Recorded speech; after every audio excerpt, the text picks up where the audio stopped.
تو روزے رکھنا فرض ہے۔ اب سیام کہا گیا تو اب سیام میں ہمیں کوئی چیز ڈھونڈنے کی ضرورت نہیں ہے کہ یہاں پر کیا مطلب نکل رہا ہے، اس کا کتنے میننگس آ رہے ہیں، یہ سب ڈھونڈنے کی ضرورت نہیں۔ کتب علیکم الصیام، روزے تم پر فرض کیے گئے، تو روزے ہی مراد ہوں گے، کوئی اور عمل مراد نہیں ہوگا۔ تو یہ ساری چیزیں جو ہے ہمیں فرض کی طرف اشارہ دیتی ہیں، اور اسی کو جو ہے فرض کہا جاتا ہے۔ تو دلائل شرعیہ قطعیہ، تو یہ بالکل شرعی اور قطعی ہے۔ اسی طریقے سے تو یہ قطعی اور یہ قطعی دلیلیں ہمیں حاصل کہاں سے ہوں گی؟ تو قرآن کریم سے ہمیں یہ قطعی دلیلیں حاصل ہوں گی، احادیث متواترہ سے ہمیں یہ قطعی دلیلیں حاصل ہوں گی۔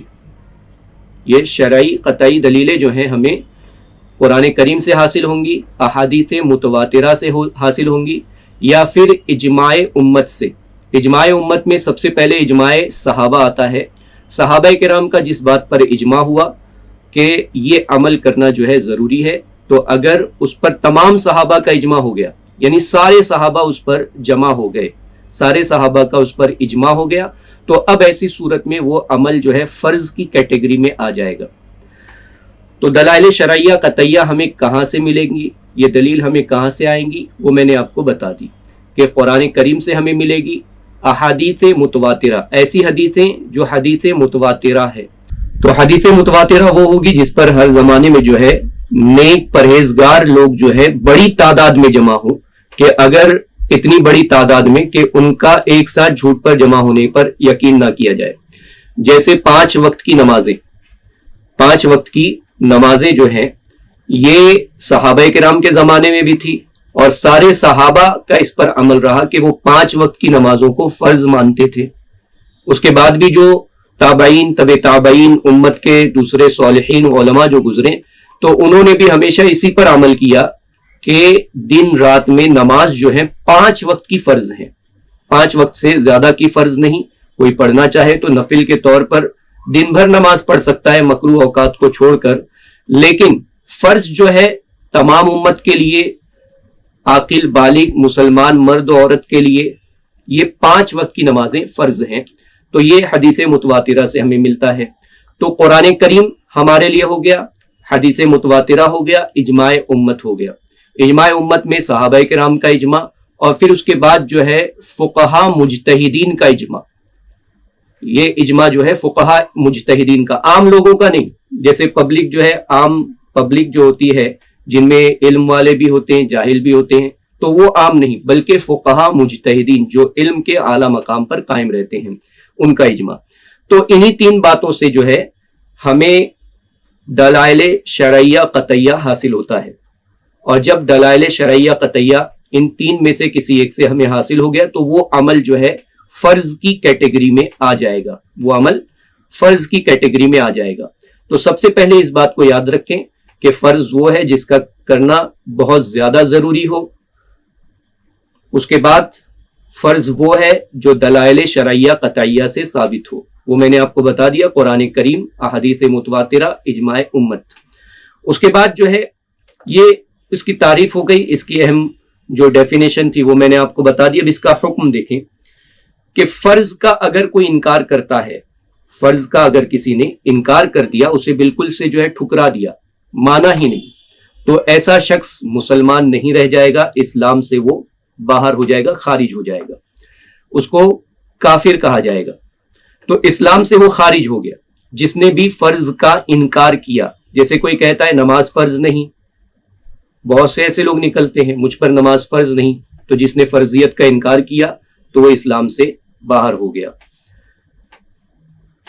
اسی طرح اگر کسی نے انکار تو نہیں کیا، کسی نے انکار تو نہیں کیا لیکن ادا بھی نہیں کرتا ہے، وہ ادا بھی نہیں کرتا ہے، اس پر عمل بھی نہیں کرتا، جیسے نماز فرض ہے، انکار تو نہیں کرتا، مانتا ہے کہ نماز فرض ہے لیکن ادا نہیں کرتا، تو ایسا شخص جو ہے شریعت کی نگاہ میں فاسق کہلائے گا، یعنی فاسق کہ اس کی گواہی وغیرہ قبول نہیں کی جائے گی کسی بھی شرعی معاملے میں جو اہم ضروری ہے، تو اس شخص کی گواہی قبول نہیں کی جائے گی، وہ گناہ کبیرہ کرنے والا کہلائے گا، مرتکب گناہ کبیرہ ہوگا، یعنی گناہ کبیرہ کا مرتکب، گناہ کبیرہ کرنے والا کہلائے گا، اور عذاب کا مستحق ہوگا، کہ جہنم کے عذاب میں اسے مبتلا کیا جائے گا، تو عذاب کا مستحق ہوگا ایسا شخص جو فرض کو جان بوجھ کر چھوڑتا ہے، فرض کو جان بوجھ کر چھوڑتا ہے، تو یہ اس کا حکم ہے۔ جس نے انکار کیا وہ اسلام سے خارج ہوگا، اور جو جان بوجھ کر چھوڑتا ہے، انکار تو نہیں کرتا لیکن جان بوجھ کر چھوڑتا ہے، وہ فاسق، گناہ کبیرہ کا مرتکب اور عذاب جہنم کا مستحق ہوگا۔ اور اس کے بعد فرض عبادت یا فرض عمل جس عبادت میں ہو، اگر وہ چھوٹ جائے تو پھر وہ عبادت نہیں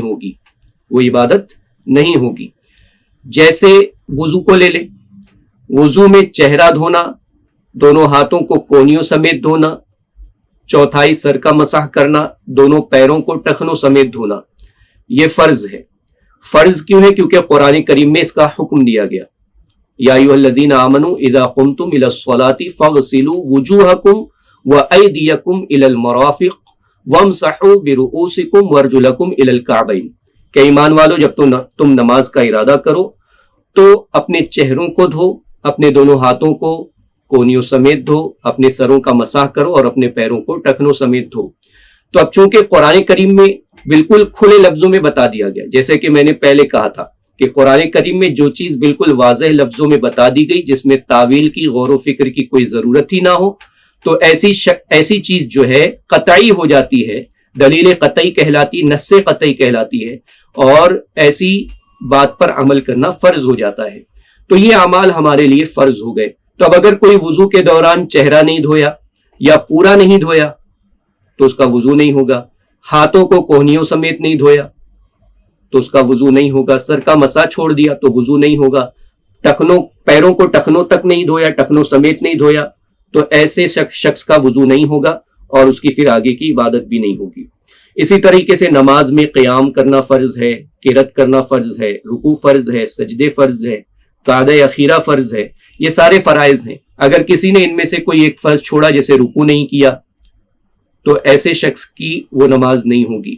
قیام نہیں کیا تو پھر نماز نہیں ہوگی، یا قرات نہیں کیا تو نماز نہیں ہوگی، یعنی سرے سے ہی قرات نہیں کیا، قرآن کی ایک آیت بھی نہ پڑھی تو اس کی نماز نہیں ہوگی۔ تو یہ فرائض کے احکام تھے۔ فرض وہ عبادت ہے، وہ عمل ہے، اس کا کرنے والا جو ہے یہ ثواب کا مستحق ہوگا، اس کا چھوڑنے والا عذاب کا مستحق ہوگا، اس کا انکار کرنے والا اسلام سے خارج ہوگا۔ تو ان فرض کی تعریفات کو اپنے ذہن میں رکھیں، اسے یاد رکھیں اور اس کے مطابق عمل کریں۔ فرض کے بعد واجب کا مقام آتا ہے۔ واجب کا معنی بھی ہوتا ہے نہایت ضروری، ایسا عمل جو ضروری عمل ہو، لیکن اس کا درجہ فرض سے تھوڑا نیچے کا ہے، یعنی فرض کا درجہ سب سے اونچا ہے کہ فرض ادا کرنے پر ثواب بھی زیادہ ہے اور اس کے چھوڑنے پر عذاب بھی زیادہ ہے، اور انکار کرنے والا اسلام سے خارج ہو جاتا ہے۔ لیکن واجب جو ہے ایسا عمل ہے جو فرض سے نیچے کی کیٹیگری کا ہے، اور اس پر ثواب تو زیادہ ہے لیکن فرض سے تھوڑا سا کم ہے، اور اس کے چھوڑنے سے بھی بندہ جو ہے گنہگار ہوتا ہے، اور ایک بار چھوڑے تو گناہ صغیرہ، اور بار بار چھوڑنے کی عادت بنا لے تو پھر وہ بار بار گناہ صغیرہ کرنا جو ہے اس کو کبیرہ بنا دیتا ہے، بڑا گناہ بنا دیتا ہے، تو وہ عذاب جہنم کا مستحق بھی ہوگا۔ تو اب واجب کے بارے میں آپ کو بتاؤں کہ واجب کی تعریف کیا ہے۔ کہ واجب ایسا عمل ہے جس کا کرنا ضروری ہے، یہ دلائل شرعیہ ظنیہ سے ثابت ہوگا۔ واجب ایسا عمل ہے جو دلائل شرعیہ ظنیہ سے ثابت ہوگا، ظنیہ سے، ظنی دلائل جو ہوتے ہیں اس سے ثابت ہوگا۔ اب ظنی دلائل کیا ہیں؟ جیسا کہ میں نے فرض کے بارے میں بتایا تھا کہ دلائل قطعی سے ثابت ہو وہ فرض ہے، اور قطعی کیا ہوتا ہے؟ بالکل کھلا ہوا، واضح ہے۔ اقیم الصلاۃ کہا گیا تو اس میں سمجھ میں آ گیا کہ ہاں نماز پڑھنا ہے۔ کتب علیکم الصیام کہا گیا تو سمجھ میں آ گیا کہ ہاں روزے رکھنا فرض قرار دیا گیا ہے۔ اب دلائل ظنی کیا ہے؟ تو دلائل ظنی ایسی دلیل ہے کہ جس میں غور و فکر کرنے کی ضرورت ہو، جس میں غور و فکر کی ضرورت ہو۔ اب یہ غور و فکر کون کرے گا؟ یہ ہمیں نہیں کرنا ہے، اس میں مجتہدین فقہا جو ہے وہ غور و فکر کر کے اس سے حکم نکالیں گے کہ اس کا کرنا واجب ہے یا نہیں ہے۔ یہ فقہا کا کام ہے, مجتہدین کا کام ہے, اور انہوں نے کر بھی لیا. ایسا نہیں کہ ابھی کرنا ہے انہوں نے کر لیا, تبھی یہ واجب کی کیٹیگری جو ہے تیار ہوئی.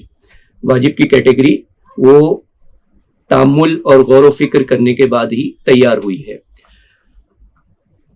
تو واجب جو ہے وہ دلائل ظنی سے ثابت ہوگا, اور اس کے لیے بھی قرآن کی آیات ہیں جس میں غور و فکر کی ضرورت ہے, جس سے کوئی لفظ جو ہے بالکل واضح کھلے طور پر سمجھ میں نہیں آ رہا ہے, لیکن غور و فکر کرنے کے بعد سمجھ میں آتا ہے. دوسرا, خبر واحد سے, ایسی حدیثوں سے جو خبر واحد کا درجہ رکھتی ہیں ان سے واجب جو ہے ثابت ہوگا. جیسے نماز میں سورہ فاتحہ کا پڑھنا واجب ہے, سورہ فاتحہ کا پڑھنا واجب ہے, اور اس کے ساتھ کوئی سورت یا پھر ایک بڑی آیت یا 3 چھوٹی آیتوں کا ملانا یہ واجب ہوگا. تو یہ وجوب جو ملتا ہے یہ ہمیں دلائل ظنیہ سے ملتا ہے, خبر واحد سے ملتا ہے, تو اس کے لیے یہ ضروری ہے. اسی طرح اجماع اس میں بھی آئے گا, اجماع امت جو ہے اس میں بھی شامل ہوگا واجب میں بھی, لیکن فرض کے مقابلے میں اس میں اجماع جو ہے کم ہوگا, کہ یہاں پر کوئی جو ہے اپنے علم کے مطابق کوئی مجتہد اختلاف بھی کر سکتا ہے, جیسے امام اعظم ابو حنیفہ اور امام شافعی کا اختلاف, کہ فرض کے معاملے میں وہ لوگ تو ایک ہیں کہ 5 وقت کی نماز جو ہے امام اعظم ابو حنیفہ کے نزدیک بھی فرض ہے, امام شافعی کے بھی نزدیک فرض ہے. ایسا نہیں ہے کہ امام اعظم ابو حنیفہ نے 5 وقت کی نماز فرض کی تو امام شافعی آئے اور انہوں نے کہا کہ میں 7 وقت کی فرض کرتا ہوں. ایسا نہیں ہے, معاذ اللہ من ذالک. وہ عظمت والے لوگ تھے اور انہوں نے لوگوں امت کی اصلاح کے لیے اور لوگوں کے لیے کو سیدھی راہ دکھانے کے لیے اور انہیں جو ہے بھٹکنے سے بچانے کے لیے اپنے وقت کو, اپنی زندگی کو قربان کیا, اور ہمارے لیے جو ہے اتنی اچھی راہیں نکال کر دے دی تاکہ ہم سیدھی راہ چلتے رہیں. تو فرض جو ہے ان کے نزدیک جو تھا وہ ایک ہی ہے, کیٹیگری فرض کی ان کے نزدیک ایک ہی ہے, لیکن واجب میں جو ہے اختلاف کر سکتے ہیں علم کی بنا پر, اپنے اجتہاد کی بنا پر, اپنے عظیم علمی مرتبے کی بنا پر. تو یہ حق جو ہے صرف فقہا کو ہے, ہم جیسے کم پڑھے لکھے یا عام لوگوں کے لیے یہ حق نہیں ہے. ہمارے لیے حق جو ہے وہ کیا ہے؟ قرآن کریم میں جو ہم کو کہا گیا کہ اطیعوا اللہ و اطیعوا الرسول و اولی الامر منکم, کہ اطاعت کرو اللہ کی, اطاعت کرو رسول کی, اور ان کی جو تم میں امر والے ہیں, حکم رکھتے ہیں, اور جو تمہیں سیدھی راہ دکھاتے ہیں. تمہارے جو عامر ہیں یعنی تمہیں جو حکم کی باتیں سکھاتے ہیں, احکام بتاتے ہیں, ان کے پیچھے چلو, ان کی پیروی کرو. تو ہمیں پیروی کرنے کا حکم دیا گیا, نہ کہ ہمیں حاکم بننے کا حکم دیا گیا. تو ہمیں پیروی کرنی ہے اپنے ان علماء اور فقہا کی. تو ہمیں اجتہاد نہیں کرنا ہے کیونکہ ہمارے پاس اتنا علم نہیں, کیونکہ ابھی جب ہمیں پتہ چلا کہ دلائل قطعی کسے کہتے ہیں, ظنی کسے کہتے ہیں, تو پھر شریعت کے ایسی تو بہت ساری باتیں باقی ہیں جن کا ہمیں ابھی علم بھی نہیں. تو ہمیں پیروی کرنی ہے. تو دلائل ظنی آپ کی سمجھ میں آ گئی مثال کے ساتھ میں, کہ دلائل ظنی وہ ہے جو ایسی دلیلوں سے, ایسی نص سے, قرآنی آیات سے ثابت ہوں جن میں غور و فکر کی ضرورت ہو, یا خبر واحد سے ثابت ہو, خبر واحد سے ثابت ہوں, یعنی ایسی حدیثیں کہ جن کے ہر زمانے میں جو ہے کچھ ہی راوی رہے ہوں, بہت زیادہ راوی یعنی حدیث متواترہ کی طرح راوی نہ رہے ہوں, تو وہ خبر واحد ہوتی ہے.